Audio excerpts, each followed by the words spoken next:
നീ അമ്പലത്തിൽ കയറിയില്ലേ? ആ, കുളിക്കാതെ എങ്ങനെ അമ്പലത്തിൽ കയറുന്നത്? വാ. ആ, പണിയൊന്നും ആയില്ലല്ലേ? അമ്പലങ്ങളിലൊക്കെ കറങ്ങി ഇങ്ങനെ നടക്കേ. ശരി ശരി, വാ. ഏതാ പോയി ചെറുപ്പക്കാരൻ? അത് നമ്മുടെ കൈമൾ സാറിന്റെ മോനാ, ഹരിശങ്കർ. ഏത് കൈമൾ സാറ്? ആ, നമ്മുടെ ഗവൺമെന്റ് സ്കൂളിലെ ടീച്ചറായിരുന്ന ഗോവിന്ദ കൈമളെ. അക്ഷര ശ്ലോകത്തിൽ വലിയ കമ്പമുള്ള ആളാ. അച്ഛൻ്റെ ശ്ലോകം എല്ലാം മോനും വീണ് കിട്ടിയിട്ടുണ്ട്. ബിടെക് പാസ്സായിട്ട് 3-4 കൊല്ലമായി. ഇതുവരെ ഒരു നല്ല ജോലി കിട്ടിയിട്ടില്ല. ബിടെക്കോ? ഏതാ ബ്രാഞ്ച്? സിവിലാണോ? ആ, സംശയം എന്താ? അതുകൊണ്ടല്ലേ പണി കിട്ടാത്തത്. ഭാഗ്യമായി. അപ്പൊ കൂട്ടാ, നമുക്കൊന്ന് ആലോചിച്ചാലോ? ആർക്ക്? നിന്റെ പെങ്ങക്കാ? നീ അവന് ജോലി മേടിച്ചു കൊടുക്കുവോ? കൊടുക്കാം. നല്ല 1-ാം തരം ജോലി. ഭാവിയിൽ ഒരു നല്ല കൺസ്ട്രക്ഷൻ കമ്പനി അയാൾക്ക് സ്വന്തമാവും. ഞാൻ അമ്മൂന്റെ കാര്യമാടാ പറയുന്നേ. നല്ല ചേർച്ചയായിരിക്കും. ഓഹോ, അതാണല്ലേ വഴി. പക്ഷേ ഇവര് വെറും മിഡിൽ ക്ലാസ്സാ. ഈ മിഡിൽ ക്ലാസ്സുകാർ എത്ര പൊങ്ങിയാലും വൈകുണ്ഠം വരെ പൊങ്ങോ? ഞാൻ സീരിയസ് ആയിട്ടാ പറയുന്നത്. നമുക്കിതൊന്ന് ആലോചിക്കണം. ആലോചിക്കാം, വാ.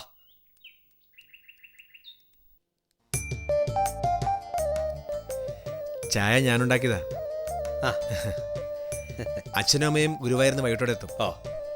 അതുവരെ വെയിറ്റ് ചെയ്യാൻ പറ്റുമെങ്കിൽ. അയ്യോ, ഞങ്ങൾക്ക് ഉടനെ പോണം. അമൃത എന്നാ കുട്ടിയുടെ പേര്. അമ്മ ഒന്ന് വീട്ടിൽ വിളിക്കും. നല്ല കുട്ടിയാ, കാഴ്ചയ്ക്കും പെരുമാറ്റത്തിനും. വലിയ തറവാടാ. കോൺട്രാക്ടർ രവി മുതലാളി എന്ന് കേട്ടിട്ടില്ലേ? അദ്ദേഹത്തിന്റെ മകളാ. മനസ്സിന് ചേരുന്ന കുട്ടിയാവണം, അത്രേ ഉള്ളൂ. പിന്നെ ഈ വീടും പരിസരവും കണ്ടല്ലോ. ഇവിടെ അച്ഛനും അമ്മയ്ക്കും ഒരു മോളായിട്ട് നിൽക്കുന്ന. ഒന്നും തീരുമാനിക്കുന്നത് ഞാനല്ല, അച്ഛനാണ്. അമ്മ കുഞ്ഞിനെ കിട്ടിയാൽ അത് ഹരിശങ്കറിന്റെ ഭാഗ്യമായിരിക്കും. അല്ല, നിങ്ങളവരുടെ ആരാ എന്ന് ചോദിച്ചാൽ ഒറ്റ വാക്കിലൊരു മറുപടിയില്ല. അമ്മക്കുഞ്ഞ് ജനിച്ചപ്പോൾ കൊച്ചിനെ നോക്കാൻ ആ വീട്ടിൽ ചെന്ന് കയറിയതാ. പിന്നെ അവിടെ തന്നെ അങ്ങ് കൂടി. ഇപ്പോഴ് അവിടുത്തെ കാര്യസ്ഥനും സെക്രട്ടറിയും ഡ്രൈവറും പിന്നെ കൺസ്ട്രക്ഷൻ കമ്പനിയിലെ സൂപ്പർവൈസറും ചീഫ് എഞ്ചിനീയറും ഒക്കെ ആണ് ഇവൻ. കേട്ടിട്ടില്ലേ? വൈകുണ്ഠം കൺസ്ട്രക്ഷൻസ്. ഇവൻ ആ വീട്ടിലും കമ്പനിയിലും ഓൾ ഇൻ ആളാണ്. അങ്ങനൊന്നുമില്ല. അടുക്കളക്കാരി ഇല്ലെങ്കിൽ പാചകം ചെയ്യും, തോട്ടക്കാരൻ വന്നില്ലെങ്കിൽ ഗാർഡനിങ്ങും. ഞാൻ പറഞ്ഞില്ലേ? അച്ഛനും അമ്മയും വന്നിട്ട് ഞങ്ങൾ അങ്ങോട്ട് വരാം. വരണം. ഈ കല്യാണം നടക്കുമെന്ന് എൻ്റെ മനസ്സ് പറയും. എന്നാ പിന്നെ ഞങ്ങൾ പോയിട്ട് വരാം. ആയിക്കോട്ടെ, ശരി.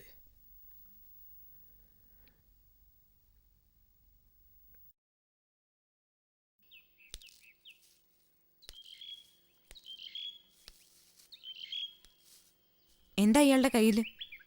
വല്ല കോന്തന്റെ ഫോട്ടോ ആണെങ്കിൽ എനിക്ക് കാണണ്ട. ഇങ്ങനെ തട്ടിക്കയറാതെ ഈ ഫോട്ടോ എന്ന് നോക്ക്. ഞാൻ ഇന്നലെ സൂചിപ്പിച്ചില്ലേ, കൈമൾ സാറിൻ്റെ മകൻ. സിവിൽ എഞ്ചിനീയറിംഗിൽ ബിടെക് ജയിച്ച് ജോലിയില്ലാതെ നിൽക്കുന്നു. എല്ലാം കൊണ്ട് നമുക്ക് ചേരും. കിഷോറിന്റെ പ്രശ്നമൊന്നും അടങ്ങിയതേ ഉള്ളൂ. വീണ്ടും പുതിയൊരു പ്രശ്നവുമായി വന്നിരിക്കുന്നു എന്റെ സ്വൈര്യം കെടുത്താൻ. കൂട്ടുകാരൻ അപ്പുക്കുട്ടന്റെ ദല്ലാൽ പണി ഇയാൾ ഏറ്റെടുത്തോ? കൊള്ളാം, നല്ല ആദായമുള്ള ഫീൽഡാ. പക്ഷെ എന്നെ അങ്ങ് വിട്ടേരെ. അന്നൊരു ദിവസം മോൾ എനിക്ക് വാക്ക് തന്നാരെയും മറന്നുപോയോ? എന്ത് വാക്ക്? ഞാൻ ആദ്യമായി പറഞ്ഞ വാക്ക് ഇയാളുടെ പേരാണെന്നല്ലേ പറയുന്നത്? വീച്ചേട്ടൻ. സംസാരിക്കാൻ തുടങ്ങിയ പ്രായം മുതൽ ഇന്നലെ വരെ 1,900 വാക്കുകൾ ഞാൻ വീച്ചേട്ടനോട് പറഞ്ഞു കാണും. അതെല്ലാം ഓർത്തിരിക്കാൻ പറ്റുമോ? ഇതങ്ങനല്ല. വെറുതെ അതും ഇതും പറഞ്ഞ് ഒഴിഞ്ഞു മാറാനും ശ്രമിക്കണ്ട. അന്ന് എൻ്റെ നിസ്സഹായത ഞാൻ തുറന്നു പറഞ്ഞപ്പോൾ കുഞ്ഞെന്നോട് ഒരു കാര്യം പറഞ്ഞു. ഇയാൾ ഉരുട്ടിത്തരുന്ന എന്ത് ഞാൻ കഴിക്കാം എന്ന് പറഞ്ഞു. അതിൻ്റെ അർത്ഥം എന്താ? അമ്മൂന് വേണ്ടി ഞാൻ കണ്ടുപിടിക്കുന്ന പയ്യനെ വിവാഹം ചെയ്യാന്നല്ലേ? ഈ ചെറുപ്പക്കാരൻ അമ്മൂന് എല്ലാ രീതിയിലും അനുയോജ്യനാണെന്ന് ഞാൻ പറയും. കിഷോറിന്റെ കാര്യത്തിൽ ഞാൻ എന്തെങ്കിലും താല്പര്യം കാണിച്ചോ? അമ്മച്ചി ഒരു ദുർബല നിമിഷത്തിൽ ദത്ത മുതലാളിയുടെ മുമ്പിൽ തോറ്റുപോയി. പിന്നെ അമ്മച്ചിക്ക് അതിൻ്റെ യഥാർത്ഥ സ്ഥിതി മനസ്സിലായി. അതിൽ നിന്ന് പിന്മാറുകയും ചെയ്തു. നമ്മുടെ ഭാഗ്യം കൊണ്ടാ ഇത്ര നല്ലൊരു പയ്യനെ കിട്ടിയത്. ചുരുക്കത്തിൽ എന്നെ അധോഗതിയിലാക്കിയ ഇയാൾ അടങ്ങും. അങ്ങനെ പറയരുത്. അമ്മൂന് നന്മ തരുന്ന കാര്യമേ ഞാൻ ചെയ്യൂ. മോക്കറിയാലോ, എൻ്റെ ചേച്ചി പോലും നമ്മുടെ ബന്ധത്തെക്കുറിച്ച് മോശമായി സംസാരിക്കുന്നുണ്ട്. നമ്മൾ തമ്മിൽ അടുപ്പമുള്ളതുകൊണ്ടാണ് അമ്മു കല്യാണം കഴിക്കാതെ നിൽക്കുന്നതെന്നാണ് ചേച്ചി പറയുന്നത്. അമ്മച്ചിയുടെ ശത്രുക്കളും ഈ അപവാദം പറഞ്ഞു വരുത്തുന്നുണ്ട്. അപ്പോ എന്റെ ആഗ്രഹവും വീച്ചേട്ടന്റെ ചേച്ചിയുടെ ആഗ്രഹവും നാട്ടുകാരുടെ ആഗ്രഹവും ഒന്ന് തന്നെ. ഇയാളൊന്ന് അഡ്ജസ്റ്റ് ചെയ്താൽ പ്രശ്നം തീർന്നു. അപവാദം പറഞ്ഞു നടക്കുന്ന നാട്ടുകാരുടെ വായിലേക്ക് നമുക്ക് 3 കൂട്ടം പ്രഥമൻ ഒഴിച്ചു കൊടുക്കാം. എന്താ? നമ്മൾ പറഞ്ഞു തീർത്ത വിഷയം അത്. ഉം. കുഞ്ഞിനി ഈ കാര്യം എന്നോട് പറഞ്ഞാൽ 2 വഴികളെ എൻ്റെ മുമ്പിലുള്ളൂ. ഒന്നുകിൽ നാട് വിടുക, അല്ലെങ്കിൽ ആത്മഹത്യ ചെയ്യുക. ഭീരു, 1 നമ്പർ ഭീരു. ഞാൻ കാരണം ഇയാൾ ആത്മഹത്യ ചെയ്യണ്ട, നാട് വിടുകയും വേണ്ട. പകരം ഞാൻ ആത്മഹത്യ ചെയ്തേക്കാം. മോളെ, പേടിക്കണ്ട, ഞാൻ കയറി തൂങ്ങുമെന്നോ വിഷം കുടിക്കുമെന്നോ ഒന്നും അല്ല പറഞ്ഞത്. എന്റെ മനസ്സിലെഴുതിയ പേര് മായാതെ കിടക്കുമ്പോൾ മറ്റൊരാളെ വിവാഹം കഴിക്കുന്നത് ആത്മഹത്യയല്ലേ? ആ ഫോട്ടോതാ. പാവം ഹരിശങ്കർ.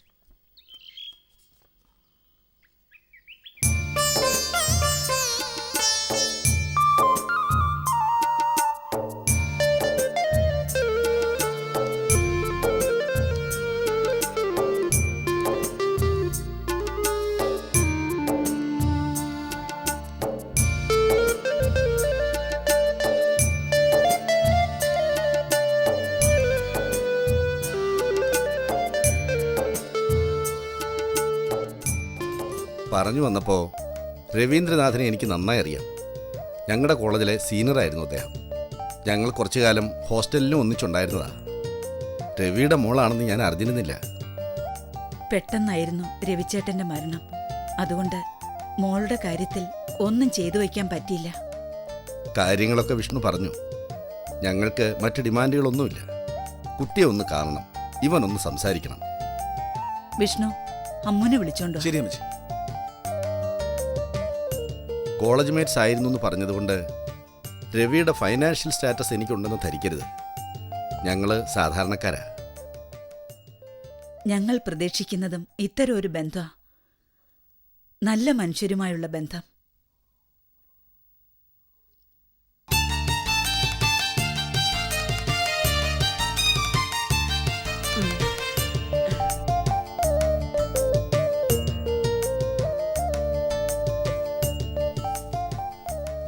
മോളുടെ പേരെന്താന്നാ പറഞ്ഞത്? അമൃത.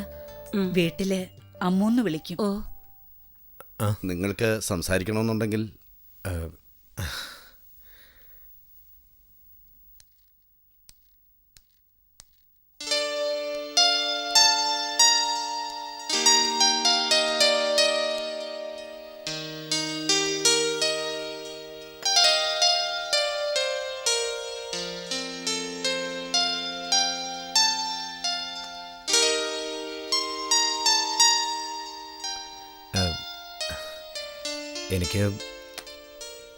എനിക്കിഷ്ടായി. അവിടെ അങ്ങനെ തന്നെ വിശ്വസിക്കട്ടെ. വിശ്വസിക്കാം. ഫോട്ടോ കണ്ടപ്പോൾ തന്നെ എനിക്ക് മനസ്സിൽ തോന്നി, ഇതാണ് എൻ്റെ കുട്ടിയെന്ന്. സന്തോഷമുണ്ട്. അപ്പോൾ ഇനി വൈകിക്കണ്ട അല്ലേ? വേണ്ട. ആ,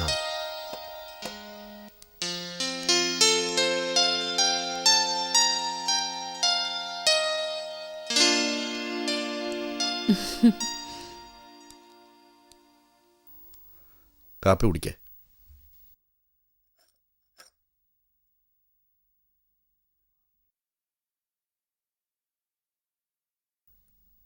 രണ്ടുപേർക്കും പരസ്പരം ഇഷ്ടമായെന്ന് സാരം.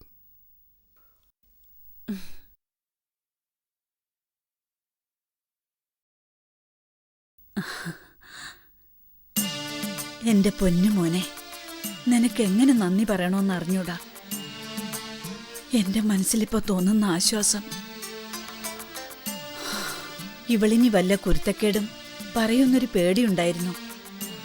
ഭാഗ്യത്തിനതുണ്ടായില്ല. വിമലേച്ചിയുടെ കാര്യം പറഞ്ഞതുപോലെ 2 ആഴ്ച കൊണ്ട് കല്യാണം. കുഞ്ഞിനാളിനെ ഇഷ്ടമായോ? എന്നുവെച്ച് തലവേദന തുടങ്ങിയിട്ടല്ലേ ഉള്ളൂ. ഇനി കാശുണ്ടാക്കണ്ടേ? അതൊക്കെ ഉണ്ടാവും.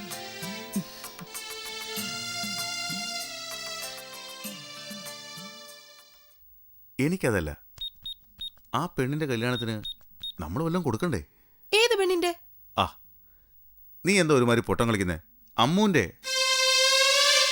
ആ, നേരാ.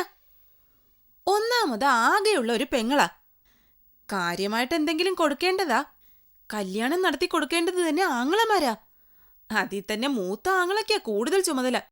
അതുകൊണ്ട് ആങ്ങളെ ഒരു 5-10 ലക്ഷമെങ്കിലും പെങ്ങൾക്ക് കൊടുക്കണം. എന്തിനാ കുറയ്ക്കുന്നത്? ഓ 5-10 വേണ്ട. നിന്റെ ചേട്ടന്റെ മോളുടെ കല്യാണത്തിന് കൊടുത്ത അത്രയെങ്കിലും മതി. ഓ കണ്ടോ കണ്ടോ, ചേട്ടന്റെ മനസ്സിലിരിപ്പ് പുറത്തു വന്നത് കണ്ടോ? ഞാൻ എന്തോ കൊടുത്തെന്നാ? എന്റെ കല്യാണത്തിന് ചേട്ടൻ തന്നതിന്റെ ഒരു പലിശ കണക്കാക്കി അങ്ങ് കൊടുത്തു. അത് പിന്നെ കൊടുത്തില്ലെങ്കിൽ ആർക്കാ ക്ഷീണം? നിങ്ങളുടെ വൈകുണ്ഠം കുടുംബത്തിന് തന്നെ. പിന്നെ ചേട്ടന്റെ മോളുടെ കല്യാണത്തിന് പെണ്ണ് കാണാൻ വന്നപ്പം മുതൽ അവസാനം ചെറുക്കനെയും പെണ്ണിനെയും കാറിൽ കയറ്റി വിടുന്നത് വരെ എല്ലാ കാര്യം നമ്മുടെ കയ്യിലൂടെയാ പോയത്. ഇതോ പെണ്ണ് കാണാൻ വന്നത് ചേട്ടൻ അറിഞ്ഞോ? വേണ്ട. തീയതി നിശ്ചയിച്ചതറിഞ്ഞോ? അതും പോട്ടെ. ഒരു കല്യാണത്തിന് എല്ലാരെയും വിളിച്ചുകൂട്ടി ആഘോഷമായിട്ട് പെണ്ണ് കണ്ടിട്ട് പെണ്ണിറങ്ങി വന്ന് എനിക്കിത് വേണ്ടാന്നൊരു സംഭവം നടന്നല്ലോ. ഒരു വാക്ക് അമ്മ അത് കഴിഞ്ഞ് സംസാരിച്ചോ?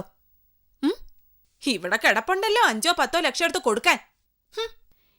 SBTയിലെ ലോൺ മാസം 75,000 അടയ്ക്കേണ്ടത്. ആ പേനിങ്ങതാ, കണക്ക് നോക്കാൻ സമ്മതിക്കില്ല. 2 പവന്റെ ഒരു മാല, അതിന്റെ കാര്യമുള്ളൂ. കണക്കും പോയല്ലോ. എന്ത് കല്യാണം? ആരുടെ കല്യാണം? എനിക്കങ്ങ് കേൾക്കണ്ട. ആകെയുള്ളൊരു പെങ്ങളാ. അവളുടെ കല്യാണം നടത്തുമ്പോൾ ആങ്ങളയാന്ന് പറഞ്ഞ് മീശയും വെച്ച് നടക്കുന്ന എൻ്റെ അടുത്തൊന്ന് പറയാമല്ലോ. ഒരു വാക്ക് ചോദിക്കാമായിരുന്നല്ലോ. ഇതാരാ ഇവിടെ തീരുമാനിക്കുന്നേ? ആരാ ഇത് നടത്തുന്നേ? അമ്മ തന്നെ നടത്തിക്കോ. ഞാനും എൻ്റെ പെണ്ണും പിള്ളേരും കാണത്തില്ല. നിനക്ക് ഒഴിഞ്ഞു മാറാൻ ആശയെന്ന് മനസ്സിലായി. നടക്കട്ടെ. ഒഴിഞ്ഞു മാറാനൊന്നുമല്ല. അങ്ങനെയാണെങ്കിൽ 2 ആഴ്ച മുമ്പ് ദത്തന്റെ മോനെ ആലോചിച്ചപ്പോ ഞങ്ങൾ വരണ്ടായിരുന്നല്ലോ. അത് നടന്നില്ല. അവൾക്കത് ഇഷ്ടമില്ലായിരുന്നു. ഈ കല്യാണം നടത്തിയേ പറ്റൂ. ആ ദത്തം കേസ് കൊടുത്താൽ വീട് സ്ഥലവും ജപ്തിയാകും. അതിനു മുൻപ് ഈ കല്യാണം നടത്തിയേ പറ്റൂ. അത് പിന്നെ അവൾ അന്ന് കാണിച്ച പോക്രിത്തരത്തിന് അത് തന്നെ സംഭവിക്കും. വിളിച്ചു വരുത്തി അപമാനിക്കുന്ന പോലെ അല്ലായിരുന്നു. എന്തായിരുന്നാലും കഴിഞ്ഞത് കഴിഞ്ഞു. നിശ്ചയം വരുന്ന ഞായറാഴ്ചയാ. നീ വരുന്നുണ്ടെങ്കിൽ വരണം. അത്രേ എനിക്ക് പറയാനുള്ളൂ. ഇവിടെ പിന്നെ വിഷ്ണു ഉള്ളതുകൊണ്ട് കാര്യങ്ങൾ നടക്കും. നീ വന്നാലും ഇല്ലെങ്കിലും കല്യാണം നടക്കും. എന്റെ ഇപ്പം കാശൊന്നുമില്ല. നമ്മുടെ ടൗണിലെ കടയിൽ ഒരു മുറി ചോദിച്ചപ്പോ ചേട്ടൻ ചോദിച്ചത് മുടിഞ്ഞ പകടിയാ. രൂപ 10 ലക്ഷം അങ്ങനെ അങ്ങ് മാറി. കൂടെ പുറപ്പെടുന്നൊരു സ്നേഹം പോലും കാണിച്ചില്ല. കൊടുത്താൽ കൊല്ലത്തും കിട്ടും മോനെ. പൈസ ഇല്ലേ വിഷമിക്കണ്ട. നീ ഒന്നും തന്നില്ലേലും ഒന്ന് വന്നാൽ നല്ലതാ. അല്ലെങ്കിൽ ചിലപ്പം അച്ഛന്റെ ആത്മാവ് അത് പൊറുക്കത്തില്ല.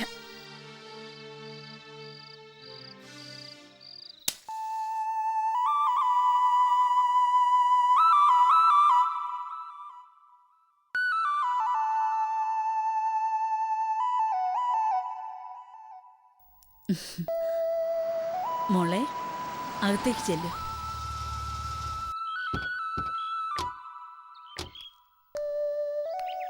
ഓ, കൃത്യസമയത്ത് എത്തിയല്ലോ കുഞ്ഞാങ്ങള. ആങ്ങളമാരായ ഇങ്ങനെ വേണം. മൂത്തവനെ കണ്ടില്ല. അവനെ ഭാര്യയെ കെട്ടിയിട്ട് കാണും. ചേട്ടൻ വരുമെന്ന് തോന്നുന്നില്ല.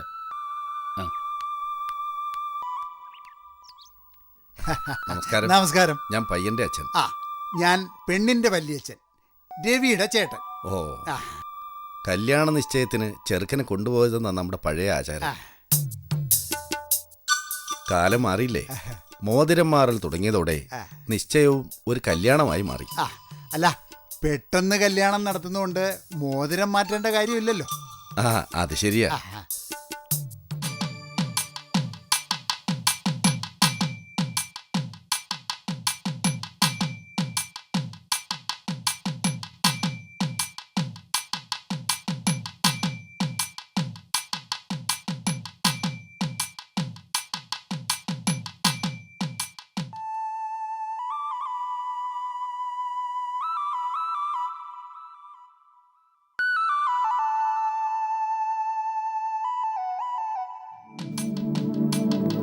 ആ, എന്തിനാ മക്കളെ ഇത്ര നേരത്തെ വന്നത്? എല്ലാം കഴിഞ്ഞിട്ട് വന്നാ മതിയായിരുന്നല്ലോ. നീ വരാൻ താമസിച്ചതുകൊണ്ട് ജാതകം കൊടുക്കാൻ പ്രമോദ് കയറിയിരുന്നു. വാ മോളെ. ഞാൻ പറഞ്ഞതാ വരണ്ടാന്ന്. ചോ, ഇത് അമ്മയുടെ സ്ഥിരം പതിവാ. മറ്റുള്ളവരുടെ മുന്നിൽ വെച്ച് ഇൻസൾട്ട് ചെയ്യാ. ഈ തള്ളയുടെ നാക്ക്. നേരം വെളുത്താ വൈകുന്നത് വരെ ഇത്ര കുത്തുവാക്ക് പറഞ്ഞോളാന്ന് വല്ല നേർച്ചയുണ്ടോ ഇവർക്ക്? നീ വാ. ആ വരാം. നിങ്ങളുടെ വായിലെന്തുവാ? അങ്ങോട്ട് വാ തുറന്ന് പറ മനുഷ്യ. എന്താ ഒരു തടസ്സം? അല്ല, ഞാനാ മൂത്ത ചേട്ടൻ. അച്ഛനില്ലാത്ത സ്ഥിതിക്ക് ഞാനാ അവിടെ ഇരുന്ന് ഈ ചടങ്ങ് നടത്തേണ്ടെന്ന് എല്ലാരും പറയുന്നു. ഇനിയിപ്പോൾ അനിയനിരിക്കട്ടെ, തുടങ്ങി വെച്ചില്ലേ? ചേട്ടൻ സമയത്ത് വരാഞ്ഞിട്ടല്ലേ? ഓ, അതാണോ എന്റെ ന്യായം? ചേട്ടൻ സമയത്ത് വരാത്തടത്തൊക്കെ ഉടനെ നീ കയറിയെങ്കിരിക്കോ? ചേട്ടൻ വെറുതെ ഒച്ച എടുക്കണ്ട. ഇതിപ്പം തുടങ്ങി വെച്ചുപോയി. ചില്ല്. തുടങ്ങിയെന്ന് പറഞ്ഞാ ഇരുന്നല്ലേ ഉള്ളൂ. ജാതകം വാങ്ങിച്ചില്ലല്ലോ. നീ എഴുന്നേക്ക്. എന്റെ അനിയത്തിയുടെ കാര്യം ഞാൻ നോക്കിക്കോളാം. ഷേ, നിങ്ങളെന്താ ഒരുമാതിരി പിള്ളേരെ പോലെ ഇത്തരം ഒരു ചടങ്ങിൽ? അമ്മ പറയട്ടെ, ഇവിടെ ഇരുന്ന് ജാതകം കൊടുക്കേണ്ട ആരാ? മൂത്ത മോനോ ഇളയ മോനോ? തൽക്കാലം പ്രമോദ് തന്നെ ഇരിക്കട്ടെ. നടക്കത്തില്ല. ഇത് എന്റെ അവകാശമാ. നോക്ക്, എന്താ പേര്? പ്രവീൺ. പ്രവീണേ, ഇങ്ങനെയുള്ള ചടങ്ങുകളിൽ തടസ്സം പറയരുത്. അതൊരു ദുർനിമിത്തമായിട്ട് വരും. നിങ്ങളുടെ രണ്ടുപേരുടെ അനിയത്തി നല്ലതായിട്ടും സന്തോഷമായിട്ടും ചടങ്ങ് നടത്തി കൊടുക്കാനല്ലേ നോക്കേണ്ടത്? ചടങ്ങൊക്കെ നടത്താം. അതിനു മുമ്പ് ഇത് തീരുമാനിക്കണം. ഞാൻ ഇവിടെ നിൽക്കണോ വേണ്ടയോ? സാറല്ലേ എന്നെ ഇവിടെ പിടിച്ചിരുത്തിയത്? ചേട്ടൻ ഉള്ളതുപോലെ എനിക്കും അവകാശമുണ്ടല്ലോ.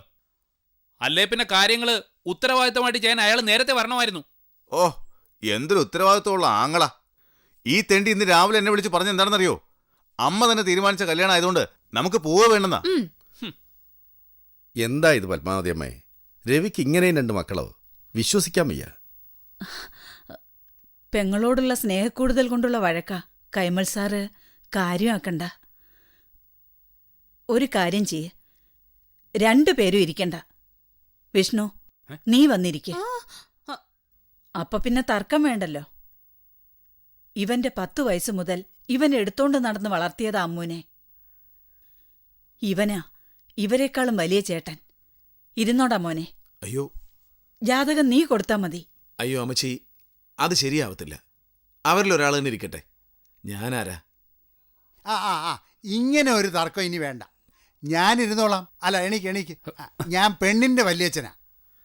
ഇങ്ങനൊരു തടസ്സം സംഭവിക്കരുതായിരുന്നു. ഇങ്ങോട്ട് മാറ്, പുറകോട്ട് മാറ്.